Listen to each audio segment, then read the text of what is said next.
What time is it?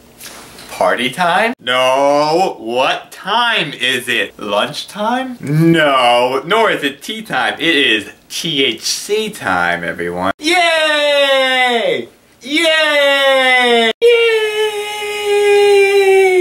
Hello there, casual acquaintances. My name is Colson, and let me be the first to welcome you to the third installment of the Hearing Aid Chronicles, or as I like to call it, THC. Possibly the only chronic you need, but that's debatable. The Hearing Aid Chronicles is an ongoing video series here on the internet in which I discuss issues and relate my experiences as a person who happens to wear hearing aids. If you haven't watched the first two episodes of the Hearing Aid Chronicles, I highly recommend you do so.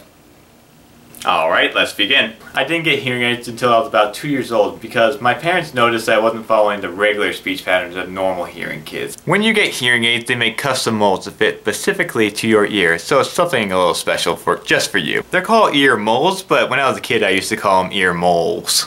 Like the animal. Now, ear molds could come in any color of your choosing. I've seen kids choose glow-in-the-dark green one. I've seen kids choose pink ones. I've seen kids even do black and white zebra stripe ear molds. Those colors aren't for me, but I think it's awesome that kids get to choose the color they love to wear in their ears. I chose a skin-colored hearing aid and a clear ear mold because it's easier to blend in that way. If I stick out in a wrong way, a stranger could treat me different. If they notice that I'm different, they'll treat me differently, meaning they'll treat me like I'm special. And when you treat someone like they're special, that means you're polite to them, but you keep yourself at a detached distance, as if their ailments could spread to you. Obviously, I don't want people to treat me different, unless I won't let people treat me differently unless I can use that to exploit them to my advantage. An example of this is when I was a kid, I would cut lines all the time. What would happen is I was go into the line, cut it, and if the kids behind me said anything, I would turn around, point to my hearing aids, and say, I have hearing aids. What could those kids do? What are you gonna do but be mean to the deaf kid? What else could they do? Tell on me? Who is the grown-up gonna believe? Kids who can hear regularly? Or the poor defenseless little handicapped kid that has a big heart and he's so sweet named Colson? Of course they're gonna believe me, because I'm devious. When the time comes, I can cry on command, and also I just play up the, oh, me? Cutting line? No, I'm just blind, deaf, and dumb. Did I tell you that I'm deaf? Did I mention it before? I happen to be deaf, so please be nice to me. And let me cut you in line. Short bus all day, son! Short bus all day! Hearing aids can be so helpful in arguments. For instance, growing up I would argue with my older brother Zach a lot, and of course I would get mad at him. A lot! In order to win the arguments, I had to get the last word in, and before Zach could argue back, I would just turn off my hearing aids. And that would mean I won the argument. You can't win the argument if I can't hear your argument. Zach, I still think I won. I don't always go out of my way to exploit my hearing aids, but I do come in handy when people are being, oh, how do the kids say it these days? Oh yeah, now I remember. Asshole. So say I'm having a normal conversation with someone and we're just chit-chatting in the most casual sense. They say something, I say something, they say something, I say something. That's how conversations work. Next they mumble something. I don't understand what they say. I ask them to repeat what they say. They repeat what they say. I still don't understand what they say. They say this one more time with a lot of frustration and angst and mumbliness. I still don't understand them and I ask them to repeat themselves. And what do they say? In a fit of anger, they just look at me and yell, "What are you, deaf?" And after they say the magic words, "What are you, deaf?"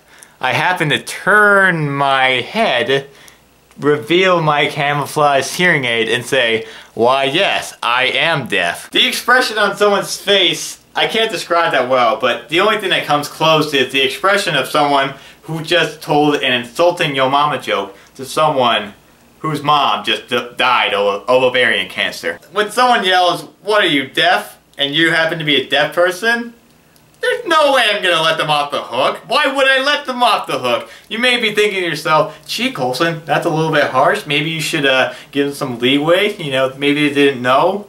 I don't give a flying rip. One, it makes me feel like a badass. Two, don't be rude to someone in a conversation and expect them to be okay with that. Is it so hard for you to repeat yourself and actually let yourself be understood by the other person? Ugh. let's just smile our faces and nod our heads and say yes at what the person says that we didn't understand. Hopefully it was a question. Hopefully it doesn't require an explanation. Common courtesy in conversation. I can't imagine anything harder, can you? I don't know, how about not understanding people? It's really frustrating when someone else is offended that you can't understand them when they put in so little effort. I didn't get the gift of sound till I was 2 years old. I didn't reach the speech milestones all the normal kids did. I had to play catch up my whole life. I had to take speech lessons. I'm pretty thankful that I can speak so well and eloquently to you right now. Most deaf people sound like this! I'm actually pretty lucky that I can sound normal, but believe me, it's no walk in the park. Naturally, I'm very critical of myself, so I evaluate every conversation I have on a case-by-case basis. I evaluate everything I say, like it's a checklist in my head, like a checklist that says, did they understand what I was saying? Did I talk loudly enough? Did I speak too softly? Should I say this sooner? Should I repeat myself until they understood me? If I opened my throat and took up deeper breaths, would they understand me better? Maybe if I open my throat more and speak clearly with more breaths, I'll be mumble-free and they'll understand me better. Maybe I should slow down when I talk, because if I talk too quickly, I mumble more and I won't be able to hit my consonants. Consonants are my biggest enemy. I can't hit the consonants hard enough. Or when you're talking to someone, Colson, you should get their attention first by saying, hey, or their name, Julie. And then you go into the conversation. People get bewildered and can't process what you say if you just jump right into it. Maybe they would understand me more if I'd smile and give more eye contact. But if I just smile and give more eye contact and they still can't understand me, I just look like smiling, babbling idiot. No matter how much effort I put into it, people still don't understand me. It's bad where, like, my friends will have to translate for me to other people when we're having a conversation. I never blame anyone else for not understanding me. The blame is not on them. The blame is always on me. There's always something I can do to improve myself on better communication skills. I try so hard to speak my best, but I try hard to speak my best, but there's only so much to... I try so hard to speak my best, but there's only so much you can do when your hardware... I try so hard to speak my best, but there's only so much you can do when your programming has bugs in it. Sometimes I can't help it if I can't pronounce a word like literary or certificate or regularly and the bachelorette. Very hard to pronounce. Having a stutter is like being a broken record, where just repeat yourself, repeat yourself, repeat, where just repeat yourself, repeat yourself, repeat, where just repeat yourself, repeat yourself, repeat yourself, repeat yourself, repeat yourself, repeat yourself, repeat yourself, repeat yourself, over and over again until you get it right. The more you repeat yourself, the more you get tired and frustrated. The more you get frustrated and tired, the more you have to repeat yourself because you can't pronounce it correctly because you have a stutter. And if you're lucky, after stuttering, you can get that sentence out, but sometimes you have to stop, take a deep breath, and just say the sentence slowly, like you are a special person who just has special needs, who does everything special because he's not normal. I also can't help it that my mind will stop mid-sentence because it's buffering and it's moving too quickly for my mouth to keep up. I'll be the first to admit I'm faulty hardware. There's only so much I can do to make up for it. I set high standards for myself and I have to work extra hard just to be normal.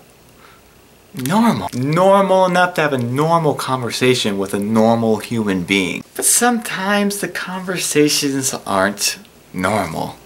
Normal is the magic word of today. Sometimes it's their fault for being lazy in their speech. Sometimes it's my fault for not trying hard enough to be understood. Sometimes it's also my fault because I'm what the youth of today would call a dick for exploiting normal people in small pockets of life. Shamelessly, of course. With great hearing aids comes great responsibility. I never said I would always use these powers for good. Honestly, having a hearing impairment could either be a blessing or a curse depending on how you look at it. And it's not fair to say you can only look at it one way. You can only look at it as a blessing or a curse. In life, it's always both. It is always a blessing and a curse. That's a duality that exists when you have hearing aids. At least it is for me. Some days it's a blessing, some days it's a curse. It is there. I can't excuse myself if people don't understand me and what I say. I will keep on working on my weakness until one day it becomes my strength. Me talk pretty. One day. One day. I don't let my impairment be my excuse, but that just leaves one thing on my mind. The other people, the normal people, who don't go through the struggles that I went through. What's their excuse? What's their excuse? What is their excuse? Oh, I would love to stay in chat, but I'm afraid that THC time is over. Not for me, but it is for you. Yeah, I should really get going. I need to do some gardening. There's a whole bunch of weeds in my garden. Some weeds. Weeds. Weeds. Weeds. Thank you so much for watching the Hearing Aid Chronicles. I couldn't do this without your support. If you have a question or comment, please leave them in the comments below. I greatly appreciate it. Please keep the dialogue going. Me llamo Colson. Hasta luego. Weeds.